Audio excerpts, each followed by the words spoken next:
Good morning all of you, सभी को good morning and session को स्टार्ट करते हैं। तो अभी इस सेशन में हम एएमआरएस का जो लेटेस्ट पेपर हुआ है अभी 22/3 को, उसके सॉल्यूशन देखने वाले हैं।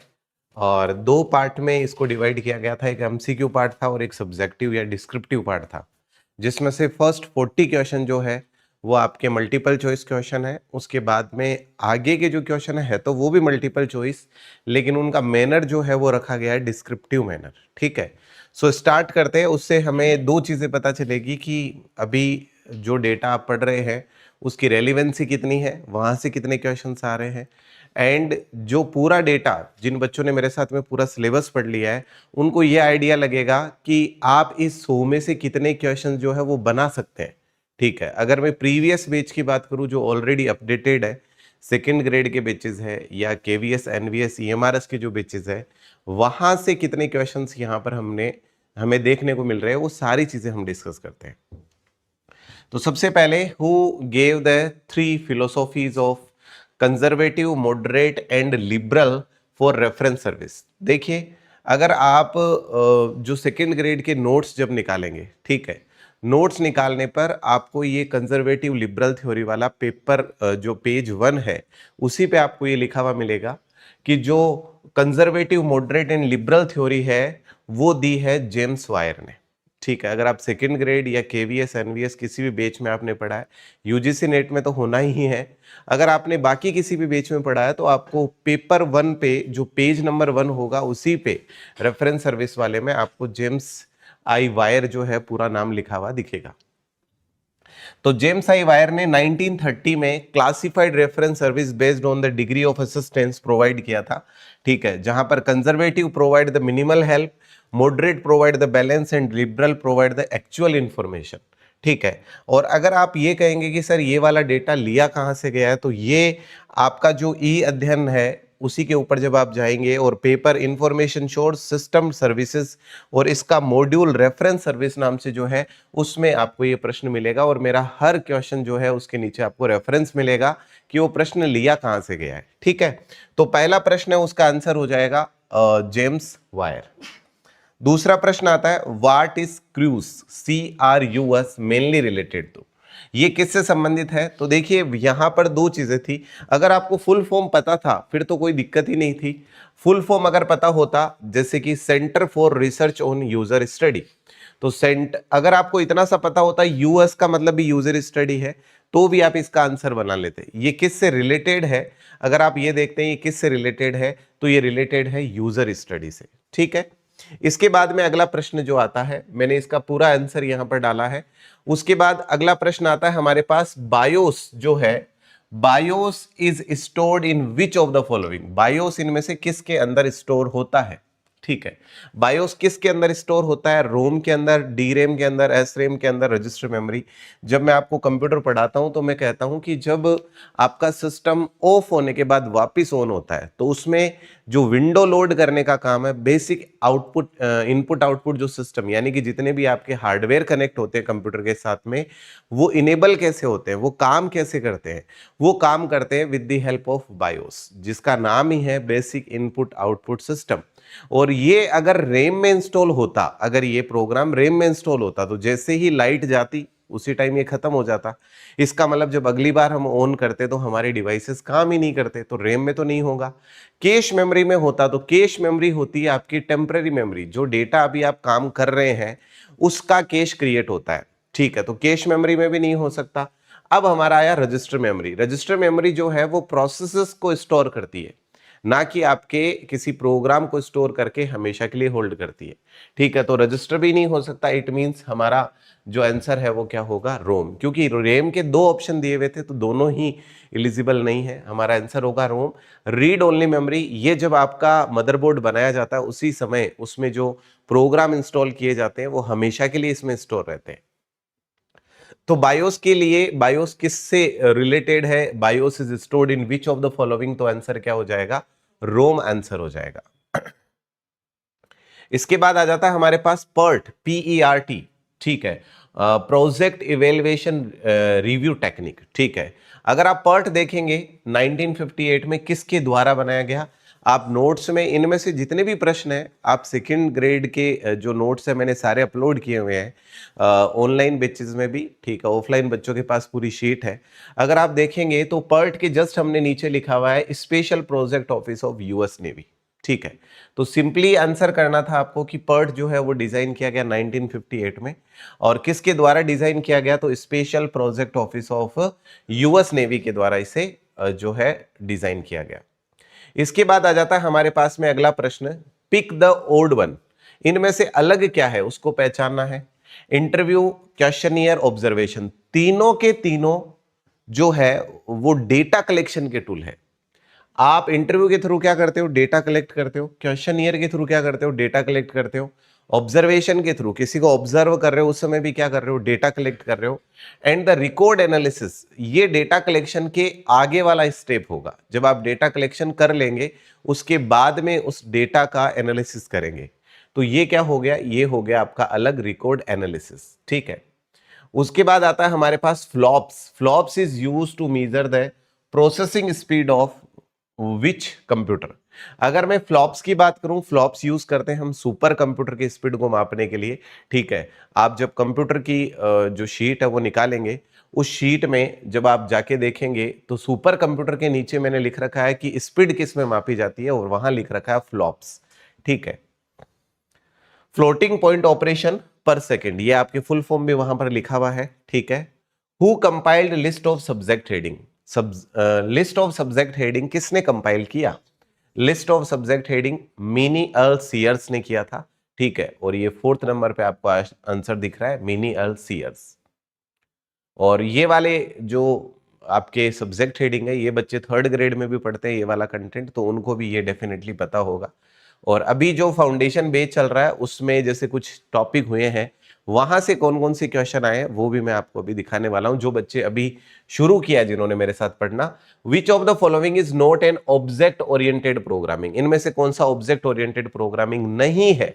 सी प्लस प्लस, जावा, पाइथन तीनों ऑब्जेक्ट ओरिएंटेड है, जबकि सी जो है ना वो प्रोसीजरल लैंग्वेज है। जब आप कंप्यूटर वाले टॉपिक में आते हैं, ठीक है, आपको जो ऐसे बच्चे हैं जो अभी पहली बार देख रहे हैं, मैं उनको थोड़ा सा दिखाना चाहूंगा कि ये चीजें कहां पर मिलेगी। जब आप नोट्स में आएंगे, नोट्स ओपन करेंगे, ठीक है, जैसे मैं इनमें से कुछ कोई भी ऐसा प्रश्न जो यहां पर डिस्कस हो रहा है, उसमें से 95% जो क्वेश्चंस है वो आपको शीट्स में दिखाई देंगे।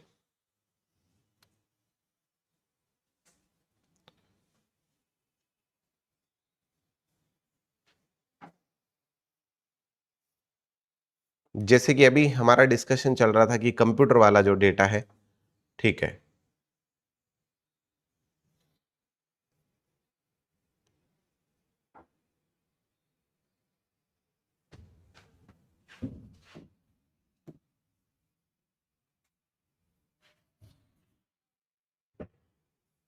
ये रहा यूनिट नंबर 5।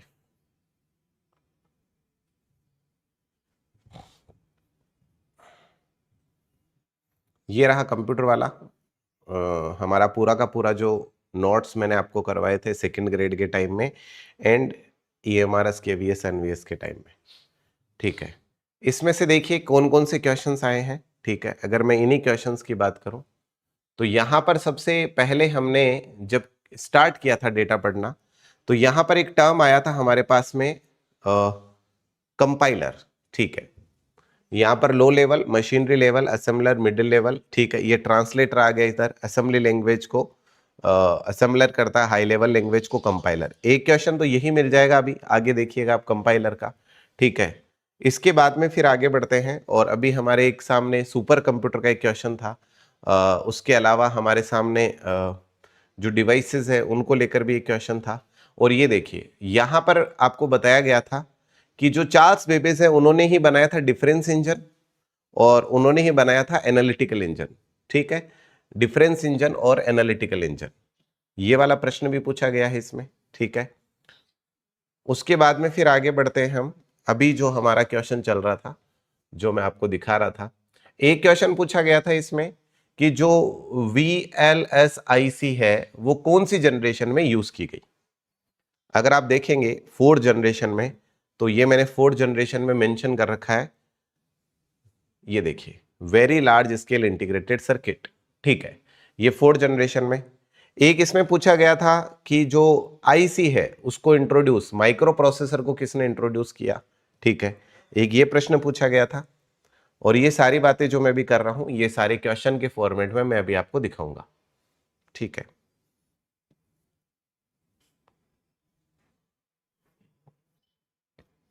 अभी हमारा जो प्रश्न था वो चल रहा था लैंग्वेज का। एक ये प्रश्न भी पूछा गया था कि जो कैश मेमोरी है वो किसके बीच में आती है। ठीक है, जो मेन मेमोरी है रैम और आपका जो सीपीयू है उसके बीच में जो है, ये देखिए ये मैंने पूरा बना रखा है यहां पर। यही क्वेश्चन पूछ लिया गया था कि कैश मेमोरी किसके बीच में आती है।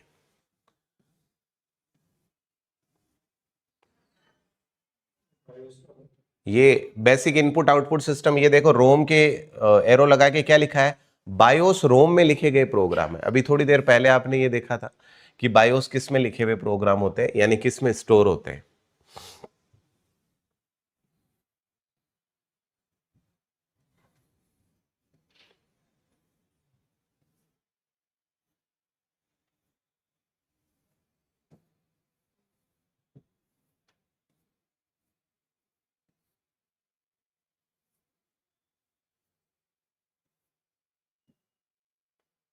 ये आ गया माइक्रो कंप्यूटर।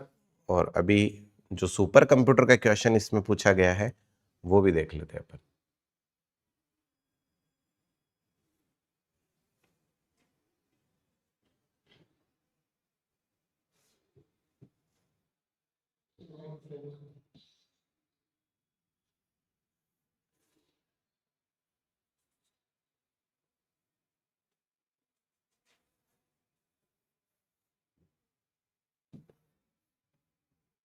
ये आपके डिवाइसेस को लेकर भी क्वेश्चन पूछा गया है, और प्लस आपके ओसीआर सॉरी ओएमआर और एमआईसीआर दोनों के फुल फॉर्म्स भी इसमें पूछे गए हैं।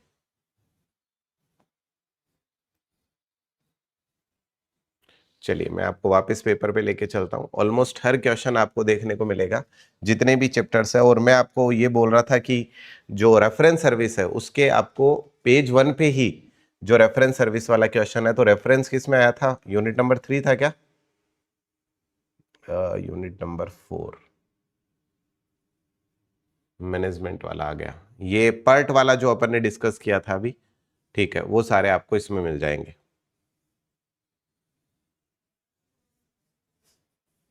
ये पूछा गया इसमें साइंटिफिक मैनेजमेंट के फादर कौन है। ठीक है,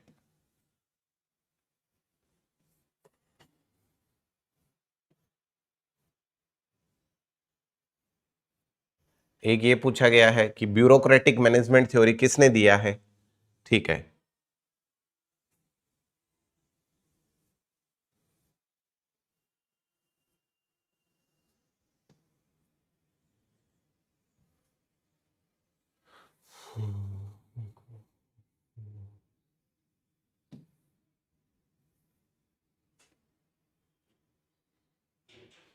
एक एमआईएस से रिलेवेंट में क्वेश्चन पूछा गया है। और एमबीओ के इन्होंने पूछा है कि जो एमबीओ है उसके स्टेप्स क्या है। ये जो 6 स्टेप्स आपको लिखवाए ये स्टेप्स पूछे गए हैं। टीक्यूएम का फुल फॉर्म पूछा गया है, टीक्यूएम का फुल फॉर्म क्या है।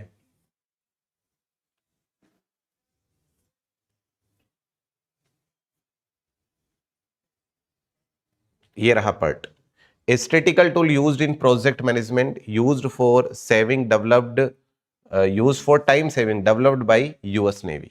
ये वाला क्वेश्चन अभी आपके सामने आया था कि पर्ट जो है वो किसके द्वारा डेवलप किया गया। ठीक है, ये चेंज मैनेजमेंट का क्वेश्चन पूछा गया है। ठीक है, जो चेंज मैनेजमेंट है उसको रिप्रेजेंट किसके द्वारा किया गया है।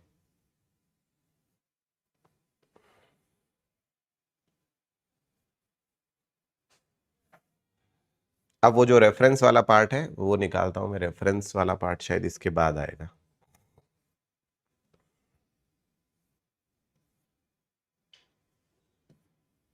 ये बुक सिलेक्शन को लेकर क्वेश्चन पूछा गया, right book to the right time at the right reader. तो उसने पूछा है कि ड्यूरी ने कौन सा सिद्धांत दिया है, ये क्वेश्चन ऐसे पूछा गया है।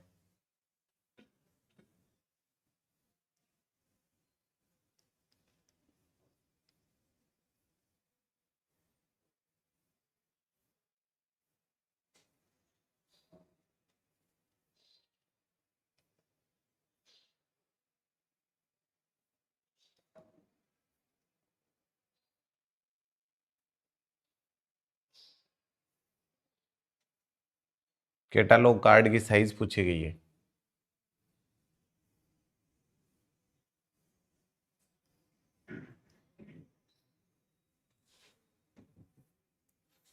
यूनेस्को का फुल फॉर्म पूछा गया है।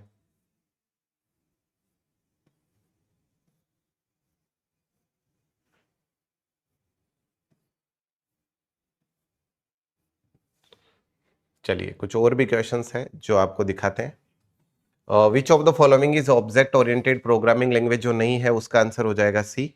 ठीक है, इसके बाद अगर अपन बात करते हैं द पेन हाइपोथेसिस, ये किससे रिलेटेड है? पेन हाइपोथेसिस जो है वो किससे रिलेटेड है?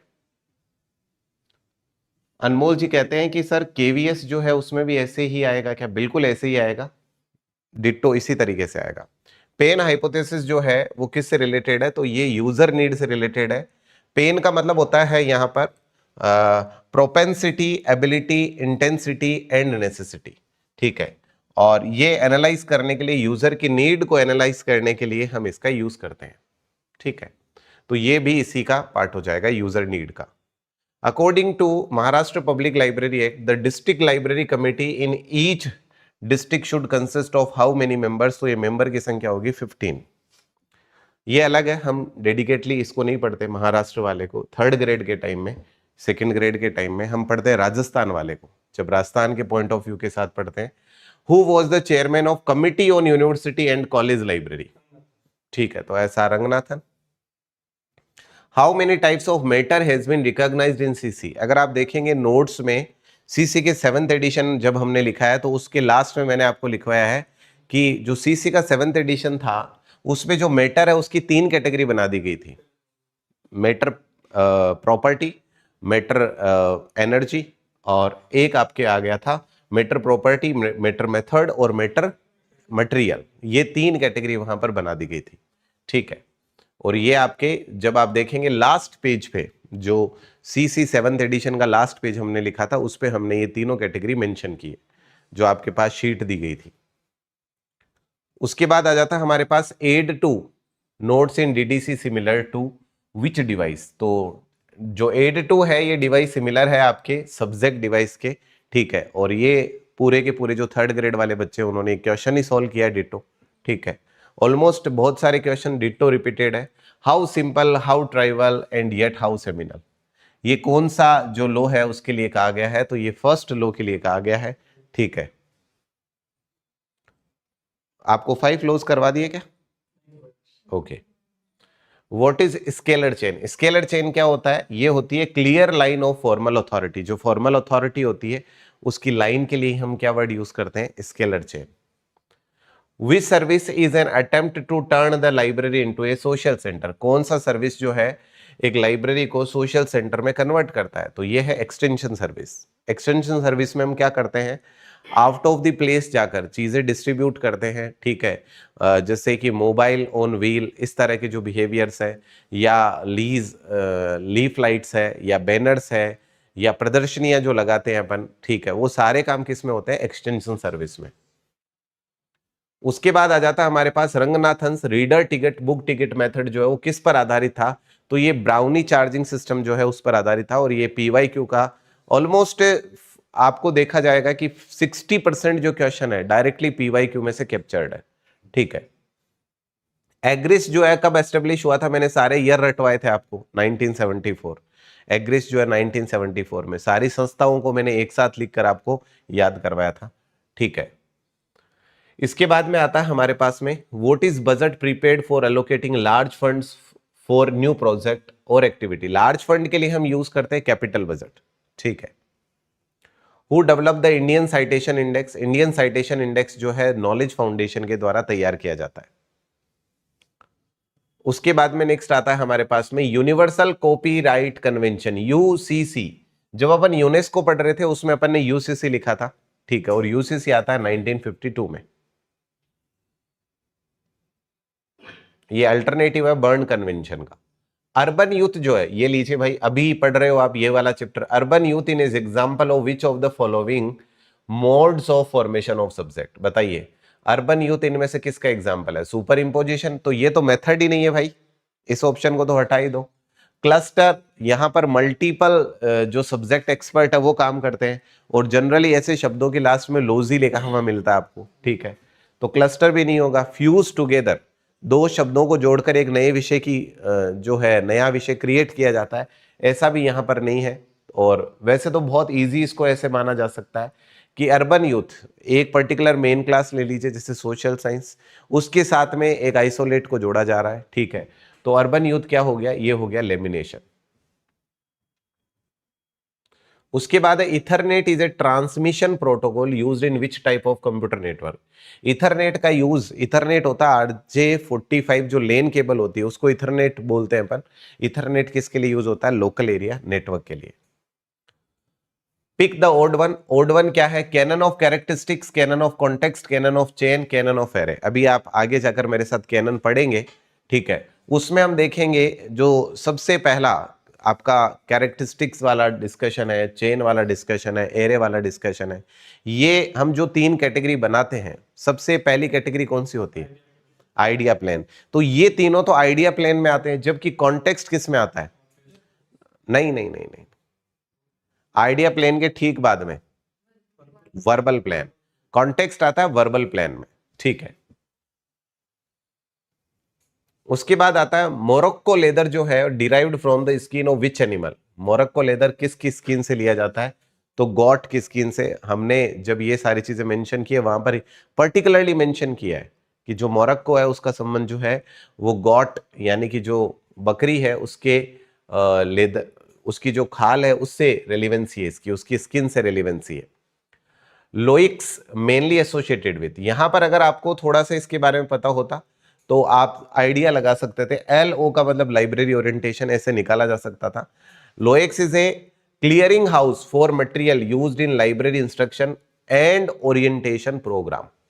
लाइब्रेरी के जो इंस्ट्रक्शंस है और ओरिएंटेशन प्रोग्राम उसके लिए काम करता है ये। और ये क्या है, एक क्लियरिंग हाउस है, जो भी आपके लाइब्रेरी में प्रोग्राम्स होते हैं उनके क्लियरिंग हाउस के रूप में काम करता है। Who publish the statesman yearbook, ditto बिल्कुल इसी तरीके से डायरेक्टली लिखा हुआ आपके कि जो स्टेट्समैन ईयरबुक है वो पैलग्रेव मैकमिलन, और मैंने वहां पर ऐसे ट्रिक याद करवाया था कि जो भी स्टेटमैन होता है, ठीक है, स्टेट्समैन होता है, वो क्या करता है, सबसे मिलनसार व्यवहार रखता है। मैकमिलन हमने याद किया था उस समय, ठीक है, जब ग्रेड 2 का बैच था उसकी बात कर रहा हूं, आप में से एक दो बच्चे होंगे शायद उस बैच में। उसके बाद आता है पिक द ओड वन, सबसे अलग कौन है, digital camera, speaker, microphone, fingerprint reader. ये सारे के सारे जो digital camera, microphone, fingerprint reader, ये सारे तो इनपुट डिवाइसेस है, जबकि स्पीकर क्या है, output devices. 1985 version of CDS ISIS इस प्रोग्राम इन विच लैंग्वेज, आपको लिखवाया गया था CDS ISIS जो है वो आपके पास्कल लैंग्वेज में लिखा गया है, ठीक है। जब आप शीट देखेंगे तो उसमें डेडिकेटली मेंशन है कि CDS ISIS जो है वो पास्कल लैंग्वेज में लिखा हुआ है। Child education is an example of which type of subject. Child education में एजुकेशन मेन क्लास है, उसके साथ एक आइसोलेट जोड़ा जा रहा है, इसका मतलब कौन सा होगा, कंपाउंड सब्जेक्ट होगा, ठीक है। Who said the aim of biography is the truthful transmission of personality? ये वाली बात किसने कही थी कि जो बायोग्राफी का एम होता है वो होता है ट्रूथफुल ट्रांसमिशन ऑफ पर्सनैलिटी। ये वाली बात कही थी सर सिडनी ली ने। अच्छा, कुछ स्टेटमेंट हर बार नए आते हैं, उनमें से एक ये क्वेश्चन भी नया था, ठीक है। स्टेटमेंट हम डायरेक्टली कम पढ़ रहे होते हैं, लॉजिकल बातें ज्यादा फोकस करते हैं। Who प्रोपाउंड the behavioural modification theory. Behavioural modification theory BF Skinner, आप साइकोलॉजी में भी पढ़ते हैं और यहां पर भी अब इसका क्वेश्चन आपको देखने को मिल जाता है। Who said book selection is the first task of librarian? किसने कहा था कि पुस्तक चयन जो है वो पहला टास्क है। तो पुस्तक चयन के रूप में सबसे ज्यादा नाम हम सुनते हैं फ्रांसिस ड्यूरी, तो इन्होंने ही कहा था कि जो बुक सिलेक्शन है वो फर्स्ट टास्क है लाइब्रेरियनशिप का। What does broken order, broken order का मतलब क्या होता है, ब्रोकन ऑर्डर का मतलब होता है breaking the sequence of book stock on shelves, ठीक है। फिर आता है GUI also known as which of the following. GUI को और किस नाम से जानते हैं, तो GUI के लिए ही हम यूज करते हैं WIMP। WIMP का मतलब क्या है, WIMP का मतलब है W for window, I for icon, M for menus और P for pointer. Window, icon, menus और पॉइंटर। इसका मतलब हम ऑटोमेटिकली ऐसे ऑपरेटिंग सिस्टम की बात कर रहे हैं जो जीयूआई बेस्ड होगा, क्योंकि सीयूआई में क्या नहीं होगा, आइकन नहीं होगा, मेन्यू नहीं होंगे, पॉइंटर भी नहीं होगा। और जो विंडो वर्ड अपन यूज कर रहे हैं वो विंडो ऑपरेटिंग सिस्टम होता है जीयूआई बेस्ड, जबकि सीयूआई बेस्ड जो है वो डोस ऑपरेटिंग सिस्टम होता है, disk operating system. LA was replaced by which professionals body in which year? LA को रिप्लेस किससे किया गया था? लाइब्रेरी एसोसिएशन को आगे जाकर 2002 में सीलिप से रिप्लेस किया गया था।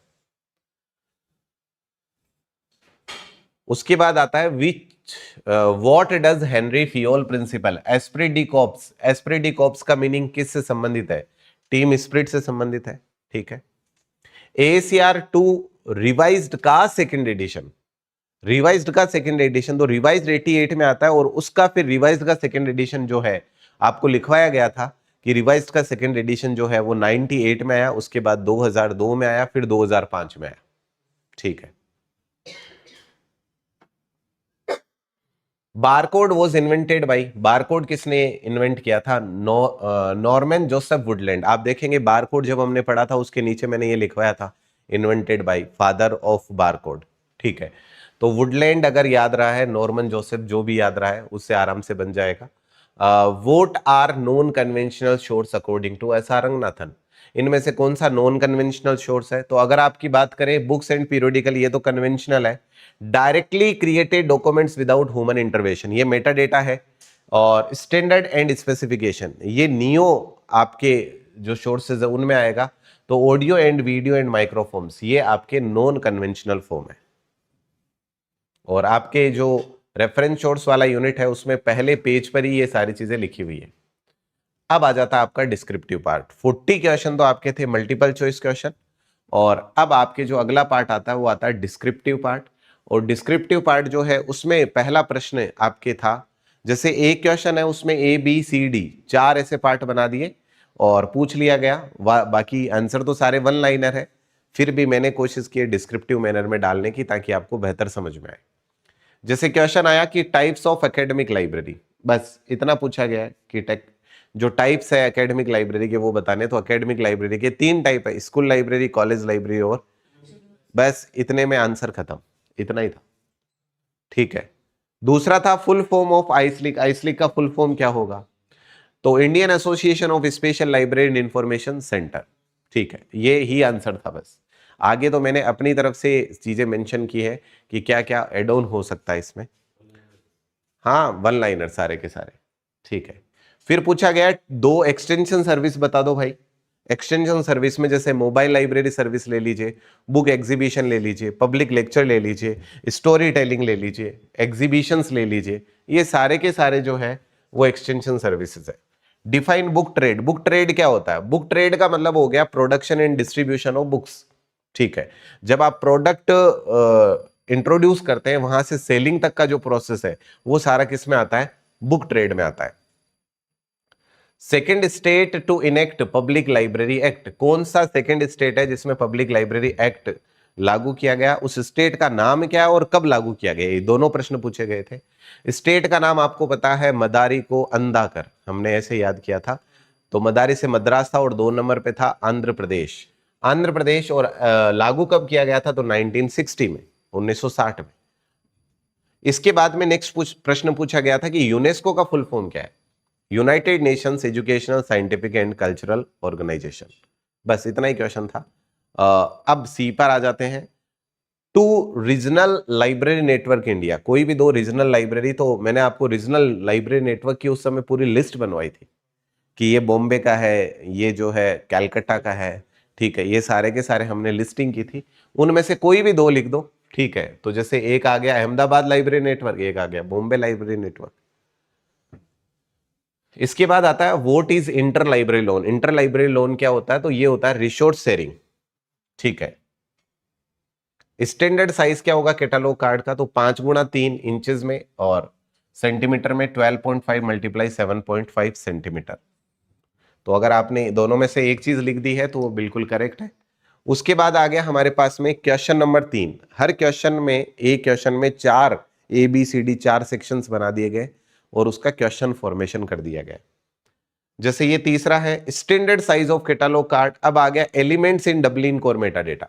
कितने एलिमेंट होते हैं? 15 एलिमेंट होते हैं। और फिर पूछा गया कि 15 एलिमेंट को कितने पार्ट में डिवाइड किया गया, तो title, creator, subject, description, publisher, इस तरीके से।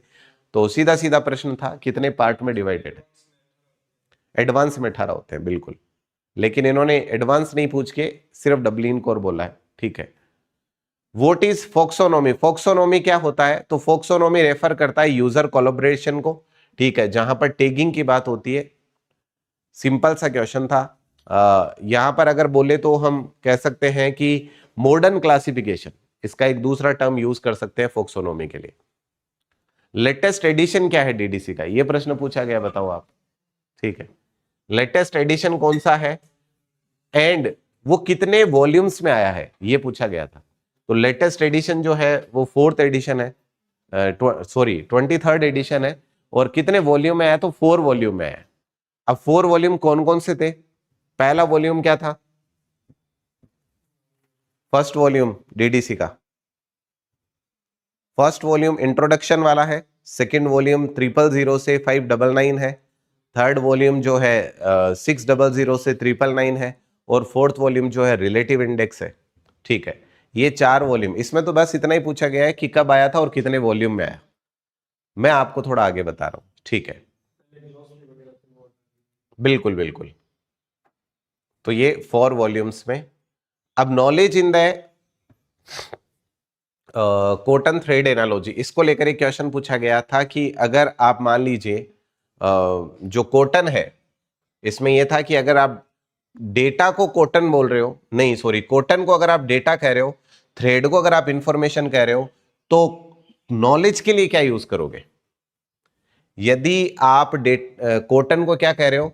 यदि आप रुई को डेटा बोल रहे हो, धागे को यदि आप इंफॉर्मेशन बोल रहे हो, सूचना बोल रहे हो, तो नॉलेज के लिए क्या शब्द प्रयोग में लेंगे? यह प्रश्न पूछा गया था। तो भाई पहले आपने कॉटन से रुई बनाई, सॉरी, रुई से धागा बनाया, तो अब धागे से क्या बनाओगे? कपड़े बनाओगे, इसलिए आ जाएगा नॉलेज इज क्लोथ। बस DIKW। Z39.50 प्रोटोकॉल का पर्पस क्या है? ठीक है, Z39.50 का प्रोटोकॉल का पर्पस आप देखेंगे तो मैंने ये डिटो लाइन वहां लिखी हुई है। Client server protocol used for searching and retrieving information from remote computer database, ठीक है, over a network. Class number 4 religion, बताओ डीडीसी में रिलीजन के लिए क्लास नंबर क्या होगा? ये तो याद किया अभी आपने, 200 ही पढ़ा है आपने। मेन क्लास पूछिए सीधी सीधी, ठीक है। प्योर नोटेशन क्या होता है? जिसमें एक ही टाइप के सिंबल यूज होते हैं वो प्योर नोटेशन होता है, सिंपल, जिसमें एक ही बेस मेथड आप यूज करते हैं। Full form of SOUL, SOUL का फुल फॉर्म क्या है? Software for university library. Charles Babbage के मशीन्स कौन कौन से थे? कौन से 2 मशीन चार्ल्स बेबेज ने बनाए? अभी अभी थोड़ी देर पहले मैंने आपको दिखाया था, डिफरेंस इंजन और एनालिटिकल इंजन। जो रेक्टेंगुलर बॉक्स होता है फ्लो चार्ट में, उसका मतलब क्या होता है? तो उसका मतलब होता है प्रोसेस, ठीक है। Database module in MS office, जो डेटाबेस का मॉड्यूल है MS ऑफिस में उसका नाम है MS एक्सेस। वर्ड जो है वो डॉक्यूमेंटेशन के लिए, एक्सेल स्प्रेडशीट के लिए, पावर पॉइंट प्रेजेंटेशन के लिए, और MS एक्सेस जो है वो डेटाबेस के लिए। VLSI टेक्नोलॉजी का जनरेशन कौन सा है? तो जनरेशन है 4th generation, very large scale integration. Who invented the micro processor, micro processor को किसने इन्वेंट किया था? तो टेड होफ ने इसको इन्वेंट किया था। कंपाइलर का पर्पस क्या होता है? अभी मैंने दिखाया था कि यह प्रश्न पूछा गया था। कंपाइलर का पर्पस होता है ट्रांसलेट करना एंटायर सोर्स कोड को हाई लेवल लैंग्वेज में, ठीक है। RFID ड्रॉप बॉक्स क्या होता है? RFID ड्रॉप बॉक्स जो होता है, जितने भी रीडर्स होते हैं उनको रीड करने के लिए अलाउ करता है, रिटर्न बुक्स करने के लिए अलाउ करता है ऑटोमेटिकली। इश्यू एंड रिटर्न के लिए ऑटोमेटिक प्रोसेस हो गया एक तरह से। मेल मर्ज किसका फीचर है? मेल मर्ज जो है वर्ड प्रोसेसिंग सॉफ्टवेयर जो माइक्रोसॉफ्ट वर्ड है उसका फीचर है। MICR का फुल फॉर्म क्या होगा? Magnetic ink character reader recognition हो जाएगा, ठीक है। यहाँ रीडर नहीं होके रिकॉग्निशन है। और कैश मेमोरी का जो प्लेसमेंट है, कैश मेमोरी का प्लेसमेंट कहां पर होता है? It is placed between the CPU and the main memory, जो आपको डायग्राम अभी बना के दिखाया गया था, बिल्कुल वही है। इंटरनेट प्रोटोकॉल सूट के रूप में आप किसका यूज करते हैं? सबसे ज्यादा कॉमन वो है TCP IP, transmission control protocol और internet protocol. Data definition module जो है, ठीक है, किसका पार्ट होता है या डेटा डेफिनेशन मॉड्यूल क्या होता है? तो ये कोर कंपोनेंट होता है डीबीएमएस का, database management system, use to define the schema और स्ट्रक्चर ऑफ द डेटाबेस। फिर आता है कि जो डरपा है उसकी फुल फॉर्म क्या होगी? तो अपन ने बार बार इसके बारे में कंसल्ट किया था कि जब फर्स्ट टाइम नेटवर्क बना था तो उसका नाम था अर्पानेट, और अर्पानेट से हमने डी फॉर डिफेंस हो जाएगा, तो defence advance research project agency network. Memory inside the CPU, जो सीपीयू के अंदर मेमोरी होती है उसके लिए टर्म क्या यूज करते हैं? तो उसके लिए टर्म यूज करते हैं अपन रजिस्टर। ओएमआर का फुल फॉर्म पूछा गया था, ऑप्टिकल मार्क रिकॉग्निशन। जो टीपीएस है, ट्रांजैक्शन प्रोसेसिंग सिस्टम, वो कौन से लेवल पर काम करता है? तो वो ऑपरेशनल लेवल यानी कि bottom level of the management पे काम करता है। जो डीएफडी है उसका फुल फॉर्म क्या है? टीक्यूएम का फुल फॉर्म क्या है? डीएफडी का फुल फॉर्म है डेटा फ्लो डायग्राम, टीक्यूएम का है टोटल क्वालिटी मैनेजमेंट। जो साइंटिफिक थ्योरी है मैनेजमेंट की वो किसने दी थी? तो वो दी थी एफडब्ल्यू ट्रेलर ने। जो चेंज मैनेजमेंट है उसका मतलब क्या होता है? The systematic approach and application of knowledge, tools and resources to deal with change. Weber का जो मैनेजमेंट थ्योरी है वो कौन सा है? ये पूछा गया था इसमें कि मैक्स वेबर ने कौन सी मैनेजमेंट थ्योरी दी है? तो मैक्स वेबर ने दिया था ब्यूरोक्रेटिक मैनेजमेंट थ्योरी। फ्रांसिस ड्यूरी जो है उसके प्रिंसिपल कौन से? तो उसका प्रिंसिपल है to provide the right book to the right reader at the right time. 4 common element कौन से होंगे? 4 कॉमन एलिमेंट होंगे गोल स्पेसिफिकेशन, ठीक है, participative decision making, explicit time period और परफॉर्मेंस फीडबैक। ये सारी चीजें ऑलरेडी मेंशन्ड है। अगर आप सिर्फ शीट पढ़ के जाते, ओनली शीट, और वो शीट आपको याद होती, तो आराम से आप 93 और 94 क्वेश्चन सही कर देते। पॉइंट इज कि शीट आपको याद होती, तो अगर आपको शीट याद होती तो 100 में से 94 क्वेश्चन आराम से बना सकते हैं, ठीक है। जितने क्वेश्चंस है एक एक क्वेश्चन आप सीट से मैच करेंगे, ऑलमोस्ट हर क्वेश्चन मिल जाएगा।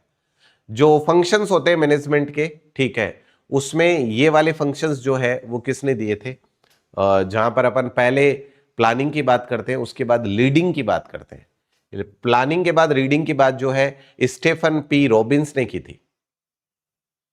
एनुअल कैलेंडर को किस नाम से जानते हैं? जिसमें आप प्लेनेटरी पोजीशंस, प्लेनेट के बारे में, खगोलीय बातें जो है उनके बारे में बात करते हैं, तो उसे पंचांग कहते हैं, एल्मेनाक। डिस्क्रिप्टिव बिब्लियोग्राफी जो है उसी के लिए सिनोनिम वर्ड कौन सा यूज करेंगे? तो उसी के लिए वर्ड यूज करेंगे एनालिटिकल बिब्लियोग्राफी। जो राउटिंग और पीरियोडिकल है, लाइब्रेरी बुलेटिन है, ये किस टाइप की सर्विसेज है? तो ये करंट अवेयरनेस सर्विसेज है। लिटरल ट्रांसलेशन क्या होता है? वर्ड फॉर वर्ड ट्रांसलेशन को बोलते हैं लिटरल ट्रांसलेशन। थीसिस जो है वो किसका टाइप है? प्राइमरी, सेकेंडरी, टर्शरी, तो ये प्राइमरी सोर्स है। एक्सपर्ट एंड मैनेजमेंट किसका टाइप है? तो ये ह्यूमन सोर्स है, non documentary source. Publisher of Alice, Alice का पब्लिशर कौन है? तो ये निस सीपीआर, ठीक है। निस्केयर भी अगर किसी ने किया है तो वो भी सही हो जाएगा। और पब्लिशर ऑफ स्कोपस, स्कोपस का पब्लिशर कौन है? एल्सवेयर है।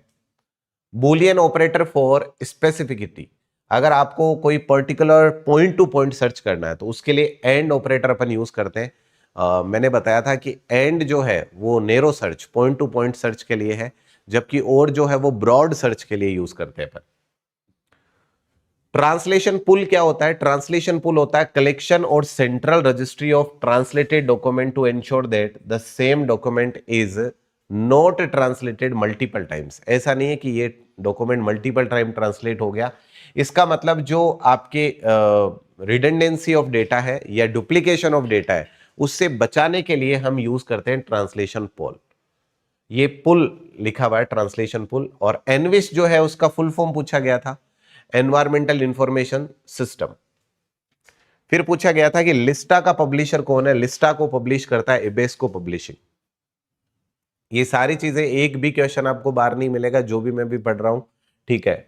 वर्नर कुंज का जो यूजर के टाइप्स है वो कौन कौन से हैं? Potential user, expected user, actual user और बेनिफिशियरी यूजर। इंफॉर्मेशन नीड जो है ये शब्द किसने कॉइन किया था? रॉबर्ट एस टेलर ने किया था इंफॉर्मेशन नीड 1962 में, ठीक है। और वहीं पर अगर मैं ये कहता कि जो इंफॉर्मेशन सीकिंग बिहेवियर उसके फादर कौन है, ठीक है, तो वो होते हैं T D Wilson. Darwin sense making theory जो है इसमें कौन कौन से स्टेप्स होते हैं? स्टेप्स पूछे गए तो पहले होता है सिचुएशन, उसके बाद गैप, उसके बाद ब्रिज और उसके बाद आउटकम, ठीक है। Find the gap, make strategy, data collection then make strategy और उसके बाद एग्जीक्यूशन। ये 4 स्टेप्स अपन ने कंसल्ट किए थे, ठीक है।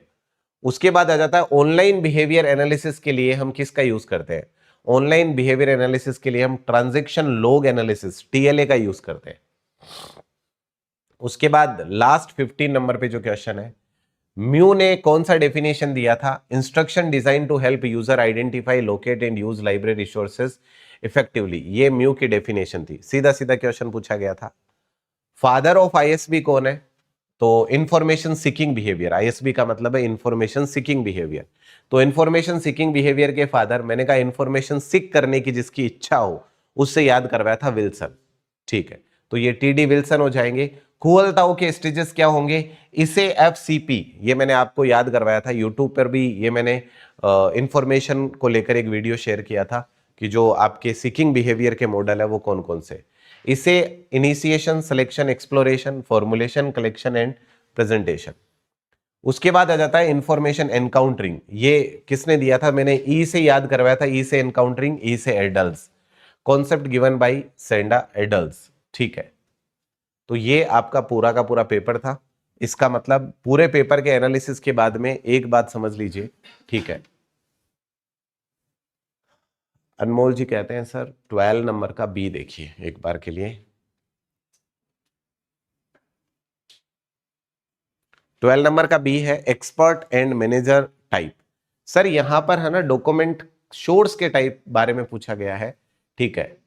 तो जैसे आप बोलते हैं कि टेक्नोलॉजिकल गेट कीपर, तो वो डॉक्यूमेंटेशन का सोर्स नहीं है सर, कैटेगरी नहीं है वो, ठीक है। पूरे पेपर के एनालिसिस के बाद में आप 2-3 चीजें कंफर्म कर सकते हैं कि जिसे हम डिस्क्रिप्टिव पेपर कह रहे हैं वो डिस्क्रिप्टिव है ही नहीं। वो पूरा का पूरा पेपर एक्चुअल में मल्टीपल चॉइस क्वेश्चन बेस्ड ही है। और हम ये भी कह सकते हैं कि जो भी एग्जामिनेशन कंडक्ट हो रहे हैं कॉम्पिटिटिव वाले, अगर उसमें डिस्क्रिप्टिव पेपर होगा तो उसमें बायसनेस होगी सर, ठीक है। और बायसनेस नहीं हो और डिस्क्रिप्टिव भी हो जाए तो ये बीच का रास्ता ईएमआरएस ने निकाला है कि हम क्वेश्चन नाम बोल दें हम डिस्क्रिप्टिव, ठीक है, लेकिन बायसनेस नहीं हो, क्योंकि ऑब्जेक्शन आएंगे बाद में कि भाई इसमें आपने 3 ही नंबर कैसे दिए, इसमें 4 कैसे दे दिए, इस तरह की प्रॉब्लम्स आएगी। तो उन्होंने बीच का रास्ता निकाल लिया कि नाम डिस्क्रिप्टिव रख दिया और क्वेश्चन सारे के सारे कौन से पूछ लिए? शॉर्ट आंसर वाले, जहां पर एक एक वर्ड में आंसर आपको करना है, फुल फॉर्म में फुल फॉर्म लिखना है, ईयर में ईयर लिखना है, ठीक है, प्लेस में प्लेस लिखना है। तो सीधे सीधे स्ट्रेट क्वेश्चन थे। इट मीन्स आप जो पहले से सिस्टम फॉलो कर रहे हैं, इट मीन्स पहले से कौन सा सिस्टम, जो आप मल्टीपल चॉइस क्वेश्चन की प्रैक्टिस कर रहे हैं, जो आप थ्योरी के डेटा पढ़ रहे हैं उनको याद कर रहे हैं, फिर आप प्रैक्टिस करते हैं, तो वो वाला पैटर्न ही बिल्कुल सही था। अब इतनी ज्यादा मेहनत हमने बच्चों को करवा दी, प्रैक्टिस करवाई, ठीक है, और वो प्रैक्टिस वर्थ ही नहीं रही। क्यों नहीं रही? क्योंकि प्रैक्टिस वाले क्वेश्चंस तो पूछे ही नहीं, एनालिटिकल क्वेश्चन आया ही नहीं, सारे फैक्ट बेस्ड क्वेश्चन है। तो इसलिए जो बच्चे केवीएस एनवीएस का एग्जाम देने वाले हैं आगे, उनके लिए मैं यही बोलूंगा कि आप पूरे के पूरे जो एमसीक्यूज है उनको निकालिए, बार बार जो समरीज है उनको देखिए आप, ठीक है। बहुत डिटेल में जाने की आवश्यकता नहीं है, डिटेलिंग करने की आवश्यकता नहीं है, एनालिटिकल अप्रोच जो है उसका बिल्कुल रिक्वायर्ड नहीं है। पूरा का पूरा आपका रेक्टाफिकेशन वाला अप्रोच काम आएगा, ठीक है। आपने term to term, word to word अगर याद कर रखा तो वो काम आने वाला। तो अच्छे से मेहनत करिए, और किसी भी तरह का डाउट होता है तो आप कमेंट बॉक्स में डाउट भी मेंशन कर सकते हैं। जितने बच्चे अभी देख रहे हैं लाइव में, उनके भी अगर कोई डाउट है तो वो भी पूछ सकते हैं। है भाई कोई डाउट? ठीक है। अभी इसमें कितने क्वेश्चन थे बताओ आपके, अभी जो आपने पढ़ा? हाँ, 3 क्वेश्चन आ गए। हाँ नहीं, मैं तो मोड्स ऑफ फॉर्मेशन के 3 आ गए, ठीक है, और एक मेन क्लास का आ गया आपके डीटीसी का, हाँ, अभी जो चल रहा है उस डेटा की, ठीक है।